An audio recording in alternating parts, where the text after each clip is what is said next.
बिस्मिल्लाहिर्रहमानिर्रहीम। अस्सलाम वालेकुम तलबा तालिबात। मैं आपकी टीचर अराई स्कूल सुपीरियर बहरे कैंपस की जानिब से आपसे मुखातिब हूँ। आज हम लोग जो है ये वीडियो जो है ये उर्दू की 9th क्लास के लिए वीडियो है, ठीक है। और इसमें आज हम लोग जो है छठे हफ्ते की डायरी को कंप्लीट करेंगे। सबसे पहले हम लोगों ने जो हिस्सा नज़म में से चौथी जो नज़म है पैबस्ता रह शजर से उम्मीद बहार रख, इसकी पढ़ाई करनी है और साथ में इसकी जो है तशरीह जो है उसको करना है और मशक़ी सवाल नंबर 1 और जो 5 है उसको हल करना है। साथ में हम लोगों ने जो ग्रामर में से जो है मुकालमा नंबर 1 और 2 जो है उसको याद करना है, ठीक है। सबसे पहले जो है ये जो नज़म है इसको इल्लामा इक़बाल ने लिखा है, ठीक है। और इल्लामा इक़बाल के बारे में आपको बताती हूँ। शायर इस्लाम हकीमुल उम्मत डॉक्टर इल्लामा मोहम्मद इक़बाल रहमतुल्लाह अलैह 9 नवंबर 1877 को सियालकोट के एक मजहबी घराने में शेर नूर मोहम्मद के घर पैदा हुए। उस अहद में इस दीदावर की पैदाइश हुई जिसमें जहालत की तारीकी ज़ोरों पर थी और मुसलमानों की हालत एक सवालिया निशान थी। हर तरफ जमूद तारी था। इस अजीम मुफक्कर ने कौम को दावत फ़िक्र अमल की तरफ राग़िब किया। ये इकबाल की शायरी का अतिया ही था कि बरसगीर के मुसलमानों ने 200 साल पुरानी जंजीरें जो मुसलमानों की ग़ुलामी पर दलालत करती थीं वो ज़ेवरे ग़ुलामी मुसलमानों ने उतार फेंका। इस शायर बेमिसाल ने अपनी शायराना क़ुव्वत को महबूब के लबो रुख़सार पर ज़ाया नहीं किया बल्कि हकीकत का तर्जुमान बनते हुए कौम को फ़लाह का रास्ता दिखाया। औरों का है पयाम और मेरा पयाम और है, इश्क़ के दर्दमंद का तर्ज़े कलाम और है। इकबाल ने पुरानी रवायात के ख़िलाफ़ जंग भी की और रोशन मुस्तक़बिल के खिलाफ ख्वाब भी देखे। इनकी मशहूर नज़मों में मर्द मोमिन, खुदी बेखुदी, शाहीन, अक्लो इश्क़ ज़्यादा अहम हैं। इसके अलावा इनकी जो मशहूर तसानीफ़ हैं उनमें असरार खुदी, रमूज़े पे खुदी, पयाम मशरिक़, बांग दरा वगैरह शामिल हैं। आप रहमतुल्लाह अलैह 21 अप्रैल 1938 में खालिक़ हकीकी से जा मिले। अब यहाँ पे हम लोग जो है इसकी रीडिंग करेंगे, ठीक है। और साथ में मैं आपको इसके मायने बताऊँगी। फिर उसके बाद मैं 1 बाय 1 जो है शेरों की तशरीह जो है उसको पढ़ेंगे हम लोग, ठीक है। सबसे पहला है जी शेर। डाली गई जो फसले ख़िज़ा में शजर से टूट, मुमकिन नहीं हरी हो सहाबे बहार से। यहाँ पे डाली के मायने टहनी, फसल यानी कि मौसम, ख़िज़ा पतझड़, शजर यानी कि दरख्त, हरी यानी कि सब्ज़, सहाब यानी कि बादल और घटा। अगला शेर है लाज वाले अहदे ख़ज़ां उसके वास्ते, कुछ वास्ता नहीं है उसे बरगोबार से। यहाँ पे मुश्किल अल्फाज हैं जी। लाजवाल जिसे कभी जवाल ना हो, गैर फ़ानी, ठीक है। अहदे ख़िज़ां यानी कि पतझड़ का मौसम, वास्ता ताल्लुक़, बरगोबार पत्ते और फूल। अगला शेर है तेरे गुलिस्तान में भी फसले ख़िज़ां का दौर, खाली है जेब गुल ज़रे कामिल अयार से। यहाँ पे जी फसले ख़िज़ां जैसा कि पहले भी हमने पढ़ा, पतझड़ का मौसम, जेब गुल फूल की जेब जिसमें जर्द दाने होते हैं, ज़रे कामिल अयार यानी कि खालिस सोना। अगला शेर है जो नगमा जन थे खलवते अवराक में तयूर, रुखसत हुए तेरे शजरे सायादार से। यहाँ पे जी नगमा जन यानी कि गीत गाने वाले, खलवत यानी कि तन्हाई अलहदगी, खलवत अवराग यानी कि पत्तों के पीछे, तयूर तायर की जमा यानी कि परिंदे, शजरे सायादार यानी कि सायादार दरख्त, ठीक है। अगला शेर है शाखे बुरीदा से सबक अंदोज हो के तू, ना आशना है कायदाए रोज़गार से। यहाँ भी जी शाखे बुरीदा यानी कि कटी हुई टहनी, ना आशना का मतलब है ना वाकिफ़, सबक अंदोज हो यानी कि सबक सीखो, नसीहत हासिल करो, कायदा यानी कि तरीका दस्तूर, रस्म रोज़गार यानी कि ज़माना, ठीक है। अगला शेर है आखिरी शेर, मिल्लत के साथ राब्ता इस्तवार रख, पैबस्ता रह शजर से उम्मीद बहार रख। यहाँ पे जी मिल्लत कौम उम्मत, ठीक है। और राब्ते का मतलब है ताल्लुक़, इस्तवार का मतलब है कायम रखना या मजबूत रखना, पैबस्ता यानी कि जुड़ा हुआ मिला हुआ। अब हम लोग जो है मैं 1 बाय 1 जो है शेर नंबर 1 से आखिरी तक जो है वो उसकी तशरीह पढ़ूँगी, ठीक है। सबसे पहला शेर की तशरीह है जी। इस शेर में इकबाल ने अपने फ़लसफ़ा इज्तिमाइयत पर रोशनी डाली है। जो कहते हैं कि जो शाख ख़िज़ां के मौसम में टूट कर दरख्त से अलग हो जाए वो दोबारा कभी सब्ज़ो शादाब नहीं हो सकती। अगरचा बहार आए और बहार का बादल बरस कर मौसम को खुशगवार बना दे, लेकिन शाख बरीदा दरे बहारा सरसब्ज़ नमी आयद, टूटी हुई शाख मौसम बहार में कभी भी हरी नहीं होती। इंसान जब अपनी कौम से नाता तोड़ लेता है तो उसकी नशोनुमा और तरक्की रुक जाती है, तबाही और बर्बादी उसका मुकद्दर बन जाती है। इसलिए मुनफ़त एक है इस कौम की, नुकसान भी एक। एक ही सबका नबी सल्लल्लाहु अलैहि वसल्लम, दीन भी ईमान भी एक, हरम पाक भी एक, हरम पाक भी, अल्लाह भी, कुरान भी एक, कुछ बड़ी बात थी होते जो मुसलमान भी एक। तारीख़ गवाह है कि सैयद जमालुद्दीन अफ़गानी रहमतुल्लाह अलैह, उलमा इकबाल रहमतुल्लाह अलैह ने इत्तेहाद आलम इस्लाम के लिए बड़ा काम किया है। इकबाल की शायरी में यही पुकार बार बार सुनाई देती है कि एक हो मुस्लिम हरम की पासबानी के लिए, नील के साहिल से लेकर ताब खाके काशगर। इस शेर में दरख्त और टहनी की मिसाल बड़ी उम्दा है। ये हकीकत है कि जो टहनी दरख्त से कट जाए वो जल्द सूख जाती है और फिर इसके हरे होने का सवाल ही पैदा नहीं होता। ये एक दर्स है कि अगर हमें हमेशा तरक्की के जीने पर रहना है तो आपस में मुत्तहिद होकर रहना चाहिए। मुसलमानों को छोटे मोटे फ़रोई इख्तलाफात में उलझ कर अपने इत्तेहाद को पारा पारा नहीं करना चाहिए। इस वक्त दुनिया में मुसलमानों की तादाद 1.25 अरब के बराबर है और वह 50 से ज़्यादा आज़ाद मुमलिकतों के मालिक हैं। उनके पास बेपनाह इनफरादी और माली वसाइल हैं मौजूद हैं। अगर वो जज्बा ईमान और यकजहती का मुजाहरा करते हुए एक दूसरे से पेवस्ता रहें तो दुनिया की कोई ताकत उनकी तरफ आँख उठाकर नहीं दे सकती। एक वलवला ताज़ा दिया मैंने दिलों को, लाहौर से ताब खाके बुखारा और समरकंद। अगले शेर की तशरीह है जी। जो शख्स अपने मरकज़ से ताल्लुक़ तोड़ लेता है वो अपनी इनफरादी ज़िंदगी में ज़्यादा अरसा तक ज़िंदा नहीं रह सकता। इसका तशख़्ख़ुस ख़त्म हो जाता है, वो नाकाम व नामुराद रहता है और उसकी तरक्की के तमाम मौक़े मादूम हो जाते हैं। दरख्त से टूटी हुई शाख हमेशा हमेशा के लिए सूख जाती है, वो कभी सरसब्ज़ व शादाब नहीं हो सकती। इस शाख या टहनी पर कभी फल नहीं आ सकते, इसके पत्ते भी हरे नहीं हो सकते। गोया इस टहनी का सारा हुस्न अनका हो जाता है। असल बात यह है कि इंसान की सारी तरक्की इज्तमाइयत में है। इस्लाम दीन फितरत है और इस्लाम ने इसलिए इज्तमाइयत पर ज़ोर दिया है। इकबाल ने इस शेर में शजर की अलामत इस्तेमाल करते हुए मुसलमानों को एक अजीम दर्स दिया है और ये दर्स इत्तेहाद का दर्स है। इकबाल रहमतुल्लाह अलैह की शायरी भी आलमगीर और रफ़ाकी है। उन्होंने मुसलमानाने आलम में ज़िंदगी की एक नई लहर दौड़ा दी और एक वलवला ताज़ा पैदा कर दिया। उन्होंने मुसलमानों में ये शऊर बेदार किया कि अगर अपना खोया हुआ वक़ार दोबारा हासिल करना है तो आपस में इत्तेहाद और इत्तेफाक पैदा करो। अल्लाह की रस्सी को मजबूती से पकड़ लो ताकि कुफर की मज़मूम हरकत का मुकाबला करने के काबिल हो सको। इकबाल ने इस शेर में ये सबक दिया है कि दरख्त से टूटी हुई शाख हमेशा हमेशा के लिए ख़िज़ा का शिकार ही रहती है। मिल्लत इस्लामिया से पेवस्ता रहकर ही मुस्लिम नौजवान सुरखरू हो सकता है। इनकी जमीयत का है मुल्क व नसब पर इन्हिसार, क़ुव्वत मज़हब से मुस्तहकम है जमीयत तेरी। कौम मज़हब से है, मज़हब जो नहीं तुम भी नहीं। अगले शेर की तशरीह है जी। इस शेर में मिल्लत इस्लामिया के लिए एक अजीम दर्स है। मुसलमान कभी अरूज आशना थे और पूरी दुनिया में इनका तोती बोलता था। 712 में मोहम्मद बिन कासिम ने सिंध पर हमला किया और बरसगीर में इस्लामी सल्तनत की बुनियाद रखी और फिर मुसलमानों ने कमोबेश 1000 साल तक हिंदुस्तान पर बड़ी शान से हुकूमत की, मगर अफसोस आपस की रेशा दवानियों और अदम इत्तेहाद ने मुसलमानों को ज़वाल की गहरी खाई में फेंक दिया। बरसगीर पर अंग्रेज़ हुक्मरान हो गए, मुसलमान हाकिम से महकूम बन गए, आका से ग़ुलाम बन गए और ग़ुलामी मुस्तकिल लानत है और तौहीन ने इंसान है। मुसलमानाने बरसगीर की पूरी तारीख़ इकबाल के सामने थी और वो इनकी पसमानदगी देखकर तड़प रहे थे। ये सब नतीजा था आपस के अदम इत्तेहाद का। इकबाल ने मुसलमानों को झंझोड़ा कि ए मुसलमानों, इस वक्त तुम्हारे गुलिस्तान में ख़िज़ा का रवाज है, तुम ज़वाल में घिर चुके हो। इसकी वजह दामने दीन से दूरी है, तुमने अल्लाह ताला की रस्सी को मजबूती से नहीं थामा। दामने दी हाथ से छूटा तो जमीयत कहाँ, और जमीयत हुई रुखसत तो मिल्लत भी गई। इकबाल बड़े दर्दनाक अंदाज में बयान करते हैं कि इस वक्त मुसलमान कौम ज़वाल पजीर है।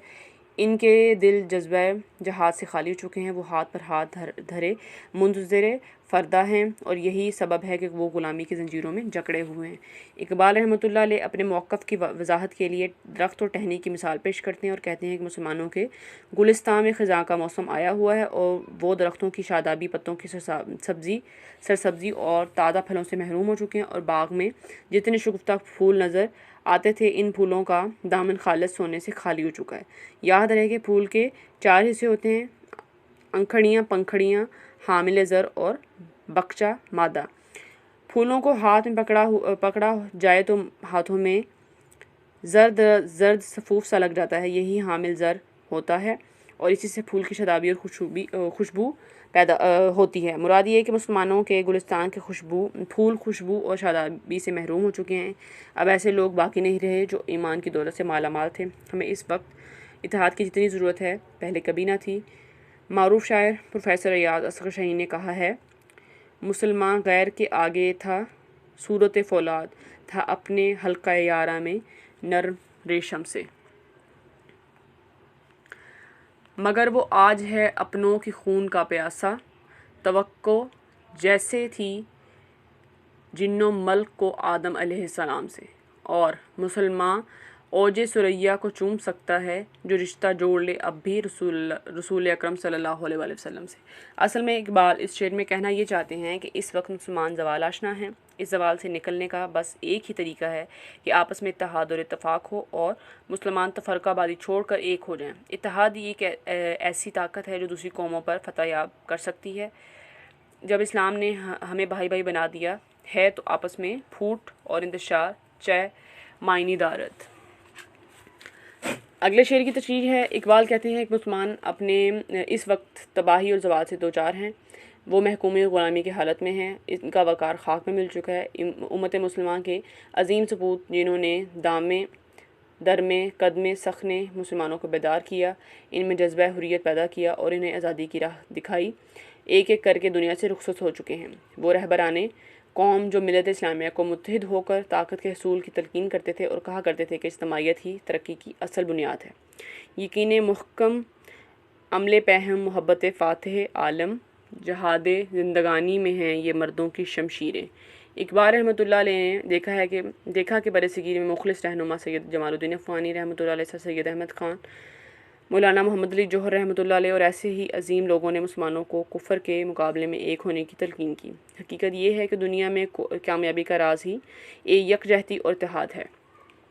रियाज़ हस्ती के ज़र्रे ज़र्रे से है मोहब्बत का जलवा पैदा, हकीकत गुल को तू जो समझे तो ये पैमा है रंगो बू का। शायर का मकसद ये है कि मुसलमान ज़वाल पजीर हो चुके हैं। इनकी रहबरी करने वाले मुखलिस और अहले दिल लीडर इस दुनिया से रुखसत हो चुके हैं। अब बज़ाहिर इनकी रहबरी करने वाले ही नज़र नहीं आ रहे। अहले दिल मौजूद हों तो कौम के संवरने की तवक्को होती है। जला सकती है शमा कुश्ता को मौज नफ्स इनकी, इलाही क्या छुपा होता है अहले दिल के सीनों में। शायर कहना ये चाहता है कि मुसलमानों को दिल ख़ुद ही इस हकीकत से आशना होना पड़ेगा कि इस नुक्ते को समझना पड़ेगा कि कामयाबी के लिए कौम में इत्तेहाद व इत्तफ़ाक़ ज़रूरी है।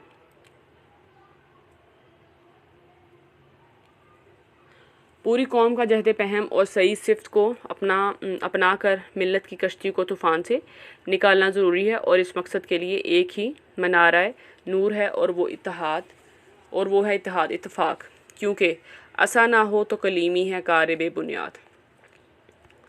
अगले शेर की तशरीह है जी। इकबाल कहते हैं कि ए मुसलमान तू कटी हुई शाख से सबक हासिल कर। अगर तू वाकई रूढ़ हासिल करना चाहता है तो तुझे अपनी मिल्लत से ताल्लुकात इस्तवार रखने चाहिए।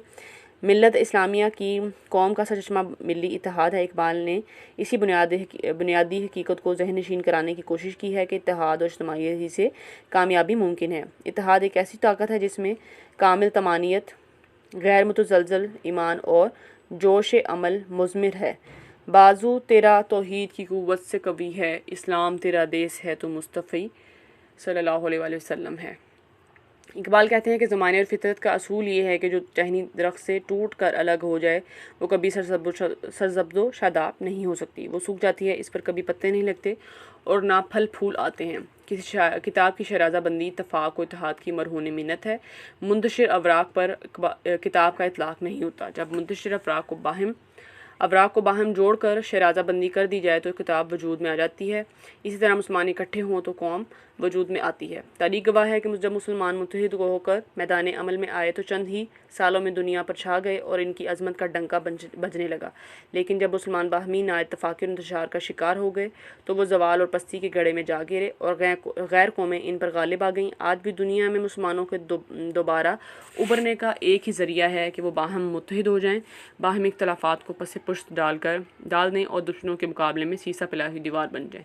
जज्बा ईमान, यकजहती और इज्तिमाइयत की बदौलत ही मुसलमान अपना खोया हुआ वक़ार दोबारा हासिल कर सकते हैं। तुझे आबा से अपने कोई निस्बत हो नहीं सकती कि तू गुफ्तार वो किरदार, तू साबत वो सियारा। गवा दी हमने जो इस्लाफ से मेरास पाई थी, सुरैया से ज़मीं पर आसमां ने हमको दे मारा।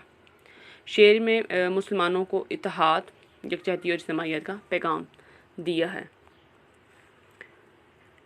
अगले शेर की तशरीह है, मुसलमान तू अपना ताल्लुक़ मिल्लत इस्लामी से कायम रख, तेरी तरक्की और कामयाबी का राज इसी में है कि तू अपनी कौम से वाबस्ता रहे। ये दुरुस्त है कि इस वक्त कौम मुस्लिम ज़वाल पजीर है, लेकिन अरूज व ज़वाल तो आता ही रहता है।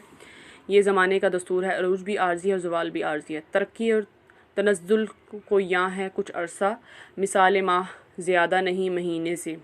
अगर मुसलमान इत्तेहाद का दामन थामे रखें तो कोई वजह नहीं कि उनका ज़वाल अरूज में ना बदल जाए।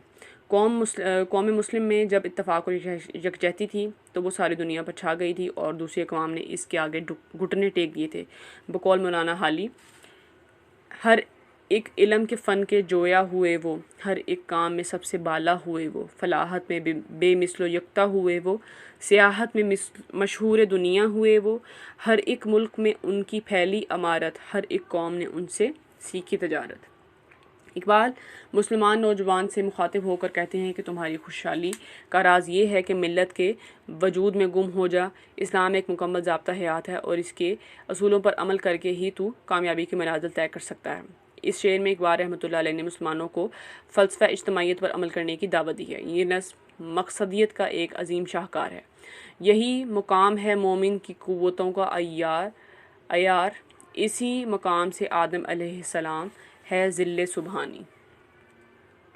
अब हम सवालात की तरफ आते हैं। सबसे पहला सवाल है जी, इकबाल ने डाली शजर से क्या मुराद लिया है? जवाब है इसका, इस शेर में इकबाल ने इज्तिमाइयत के फ़लसफ़े पर रोशनी डाली है। उनका कहना है कि इंसान जब कौम से नाता तोड़ लेता है तो उसकी नशोनुमात और तरक्की रुक जाती है। इन्होंने इसके लिए दरख्त और टहनी की मिसाल बड़ी उम्दगी से दी है। ये हकीकत है कि जो टहनी दरख्त से कट जाए वो जल्दी सूख जाती है। अल्लामा इकबाल ने शजर से मुराद मिल्लत इस्लामिया ली है और डाली से मुराद फ़र्द वाहिद है। अगला सवाल है, अहद ख़िज़ां किसके वास्ते लाजवाल है? जवाब, अहद ख़िज़ां दरख्त से अलग हो जाने वाली शाख के लिए लाजवाल है।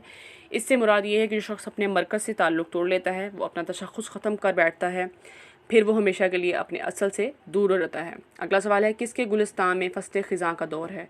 जवाब है इसका, मुसलमान कौम के गुलिस्तान में फ़स्ल ख़िज़ां का दौर है। इस शेर में मिल्लत इस्लामिया के लिए एक अजीम दर्स है कि वो मुसलमान जो कभी अरूज आशना थे, अब आपस की रेशा दवानी और अदम इत्तेहाद की वजह से हाकिम से महकूम बन गए हैं। इन पर ख़िज़ां आ गई है। जेब गुल किस चीज़ से खाली है? फूल की जेब ज़रे कामिल अयार से खाली है। इससे मुराद ये है कि फूलों का दामन खालिस सोने से खाली हो चुका है। यहाँ सोने से मुराद फूल के ज़रदाने हैं जिनसे नए फूल बनते हैं। मुराद ये है कि मुसलमान जो ईमान की दौलत से माला माल थे, अब अपनी असल को भूल चुके हैं, इस्लामी तालीमात को भूल चुके हैं, इनमें इत्तेहाद बाकी नहीं रहा। यही वजह है कि वो ज़वाल पजीर हो चुके हैं। अगला सवाल है, खलवत अवराक में कौन नगमा ज़न थे? जवाब है इसका, खलवत अवराक में तयूर नगमा ज़न थे। मुराद ये है कि मिल्लत उम्मत मुसलमान के अजीम सपूत जिन्होंने अपने किरदार और अमल से मुसलमानों को बेदार करके इनमें जज्बा हुर्रियत पैदा किया और आज़ादी की राह दिखाई, अब इस दुनिया से रुखसत हो चुके हैं।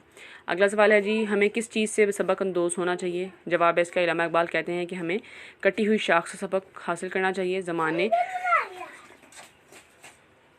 फितरत का असूल है ये है कि जो टहनी शजर से टूट कर अलग हो जाए दोबारा कभी सरजब शादाब नहीं हो सकती। इस तरह जो मुसलमान बाहमी नाइत्तेफाकी का शिकार होकर अलग अलग हो जाएं तो वो कभी भी पनप नहीं सकते। अगला सवाल है जी, उम्मीद बहार के लिए किस बात की ज़रूरत है? जवाब है इसका, उम्मीद बहार के लिए टहनी का शजर से जुड़े रहना ज़रूरी है। मुराद ये कि मुसलमान उम्मत की तरक्की के लिए इत्तेफाक बहुत ज़रूरी है। अब जुमले तरकीब है, इनके जुमले बनाने हैं, इनको जुमलों में इस्तेमाल करना है। सबसे पहली है जी फ़स्ल ख़िज़ां, इसका मायनी है ख़िज़ां का मौसम, और जुमला है जी फ़स्ल ख़िज़ां में दरख्तों के सब पत्ते झड़ जाते हैं। अगला है जी सहाबे बहार, इसका मायनी है बहार का बादल। इसका जुमला है जी आज सहाबे बहार ऐसा टूट कर बरसा कि हर तरफ जल थल हो गया। अहद ख़िज़ां, इसका मायने है ख़िज़ां का ज़माना। आजकल मुसलमानों पर अहद ख़िज़ां छाया हुआ है, जिसकी वजह से वो ज़बूं हले का शिकार हैं। बरगोबार, पत्ते और फूल। बारिश से सब बरगोबार धुल गए। नगमा ज़न, गीत गाने वाले। सुबह सुबह बाग में बहुत से तयूर नगमा ज़न होते हैं। खलवत अवराक, मुराद तन्हा पत्ते। जो तयूर खलवत अवराक में गीत गाया करते थे अब वहाँ से चले गए हैं। शजर सायादार, सायादार दरख्त। गर्मियों की दोपहर में कोई शजर सायादार मुयसर आना नेमत गैर मुतरकबा से कम नहीं। शाख बरीदा, कटी हुई शाख। ये फितरत का असूल है कि शाख बरीदा दोबारा हरी नहीं हो सकती। सबक अंदोज, सबक हासिल करना। हमें अपने जवाल के असबाब से सबक अंदोज होना चाहिए। कायदा रोज़गार, ज़माने का असूल ये कायदा रोज़गार है कि सुस्त चलने वाले हमेशा पीछे रह जाते हैं। उम्मीद बहार, बहार से फैज़याब होने की उम्मीद। जो शाख दरख्त से जुड़ी ही रहे वही उम्मीद बहार रख सकती है। अब हम लोगों ने दो जो मुकालमे इनको पढ़ना है, ठीक है। पहला मुकालमा जो है मरीज़ और डॉक्टर के दरमियान में है, ठीक है। और यहाँ पे जो है आपको मैं मुकालमे के बारे में बताती हूँ कि मुकालमा जो है वो कहते किसको हैं, ठीक है। और मुकालमा जो है वो दो या दो से ज़्यादा आदमियों की बाहमी बातचीत को कहते हैं। इस बातचीत या गुफ्तगू के कई पहलू होते हैं। इस गुफ्तगू से हम एक दूसरे तक अपने दिल की बात पहुँचाते हैं और एक दूसरे के ख्यालात से आगाह होते हैं।